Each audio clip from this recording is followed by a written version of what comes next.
tempat yang telah ditentukan, hadirin dimohon berdiri.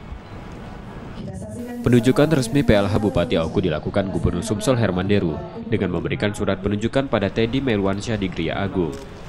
Penunjukan mantan Kabiro Humas dan Patroli Pemprov Sumsel menuntut Herman Deru karena Kadis PMD Sumsel ini banyak mengetahui Kabupaten Oku.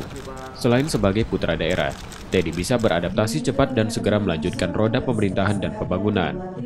Gubernur Sumsel mengingatkan beberapa program prioritas Sumsel dan Kabupaten dapat diselaraskan.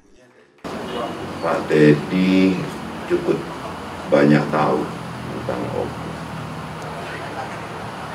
Cukup banyak tahu tentang Oku. Mudah-mudahan pengetahuan dia tentang Oku itu menjadi bekal dia untuk membangun. Oke? Semua tugas pasti terbebani, cuman kan kita ya enjoy baik kan. Asal kita melaksanakan tugas itu sesuai dengan aturan, sesuai dengan ketentuan, ya kenapa kita harus terbebani?